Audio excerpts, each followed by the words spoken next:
All right, baby, it's up, it's up, it's up. Jim Jones took to the No Rap, No Cap podcast and let a clip go. I'm talking about he let everybody know how he feel about Cam. He let everybody know how he felt about Mace. Even Dame Dash called a straight.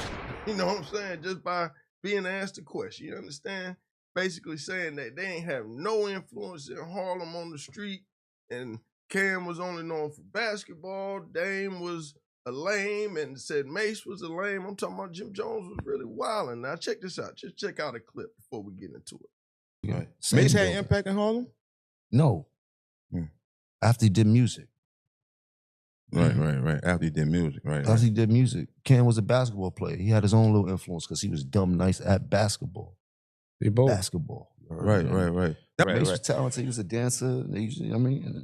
And Mace didn't excel at the rapping really to after high school, they started getting on and shit like that, and then he excelled and then started getting on first and signed first, and then now helped Cam and everybody get on and shit like that. But as far as making a name for themselves in the street, nobody had no name in the street like that.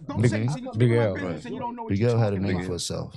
He was rapping early. He was signed early. He had some dangerous ass brothers. That what Cam said. They was uptown really shaking and moving and shit like that. You dig? And that's not my part of town. I was uptown. You dig? Yeah, Cam used to be scared to death of them niggas to the point he didn't want to come outside. I didn't understand it because I'm from downtown. You heard? We had our own set of killers and shit like that. I didn't understand how that looked. So basically, Jim saying them niggas was puss and he the only real gorilla out the team. That's what it sounded like to me. Y'all keep it locked. We're going to break this down more because, of course, Killer them responded as well as Dame Dash was going to clap back because guess what? And see where I'm from, you don't do that. Keep it locked. Straight Shooter, baby. Let's rock.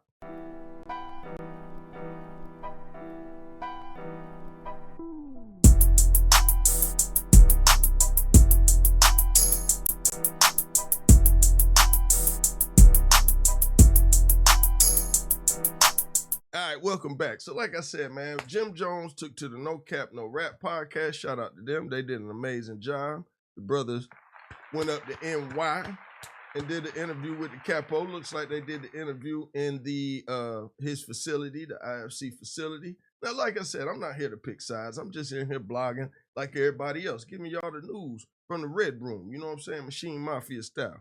But some of this just I got to keep it real. Some of this just comes off like it's some hate, man. You know what I'm saying? I just got to say it's for real. You know what I'm saying? Because now, even if you have a falling out with your brothers, y'all got too much. You're tearing up the brand, Joe Mo. Come on, you're tearing up the brand because if these dudes want gorillas like you say they want, and they your people and you supposed to be the top gorilla, why was you hanging out with these dudes? Or I hate it when people talk about after the fact.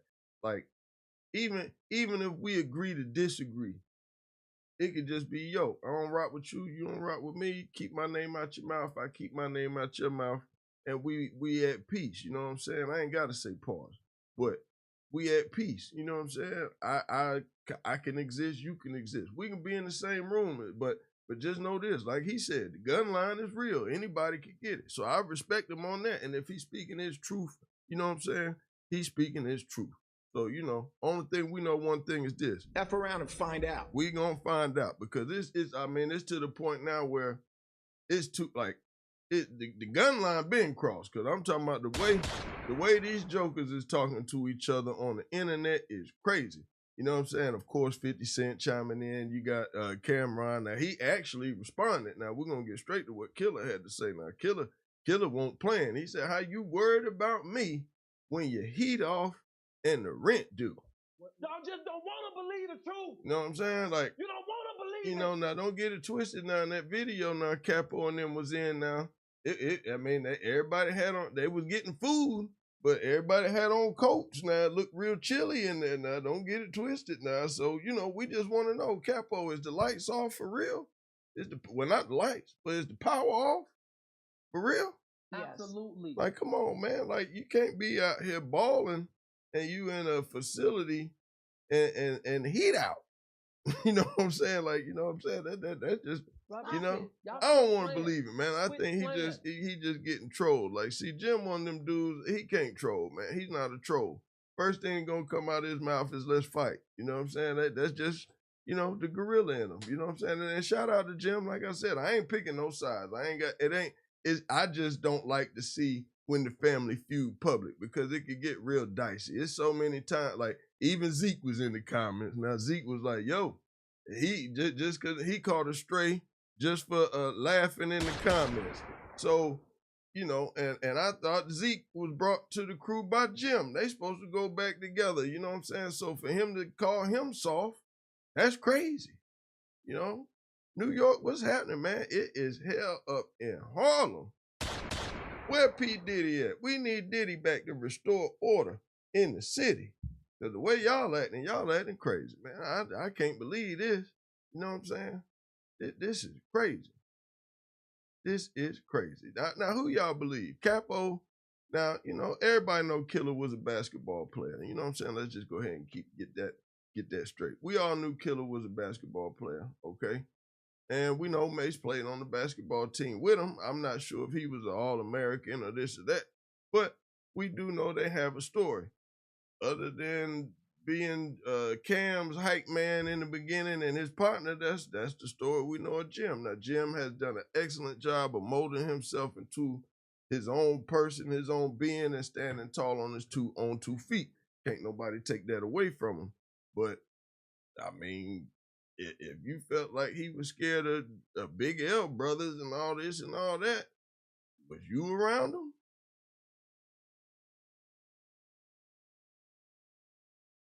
You know? So, I mean, would you have took him to war?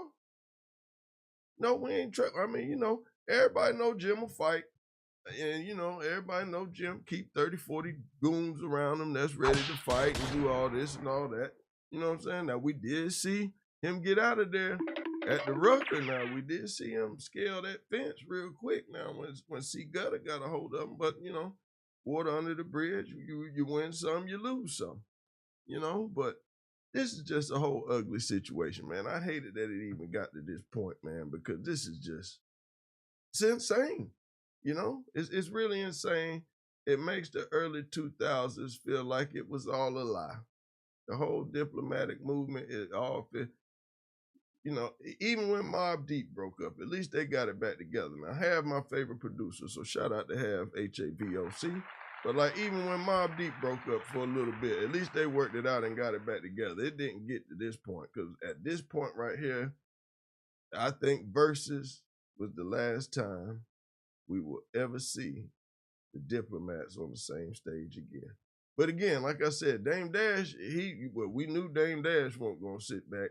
So Dame Dash responded. So y'all check this out. Let's see what Dame had to say in response. It was an interview that Jim Jones did, and he said that you're not a boss, you're a worker. Mm-hmm. What do you have to say about that? You know, someone called me about that, and I laughed because it's ridiculous, but I felt like Jim must have been giving me an alley-oop to front on him, so I will. Okay, so you're invited, go ahead. Well, here's the thing. When I was 15-year-old, and I would guess their perspective, because he was a young man, mm-hmm. I was big time to him, because I was 15-year-old, and I was doing things that most 15-year-olds weren't doing. And the people that he's rapping about in a lot of his records, like Rich Porter and Lou Sims, these are people I actually used to hustle with. Now, at 15, I'm not going to say I was a legend at hustling. I wasn't. I was 15.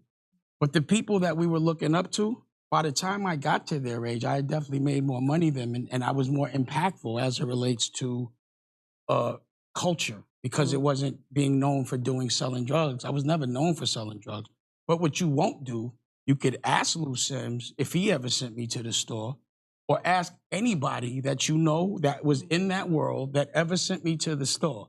See, I never hustled with Jim, and I don't think he ever bought a car till it was with rap money. It was never a street thing. Okay. I knew him as Jomo, and it's not a bad thing. This was his name, and he was like an 8-year-old, like a younger kid running around with a clip-on tie, and he lived in 1199 at Dave's house, because I guess whatever it was, he lived. Mm-hmm.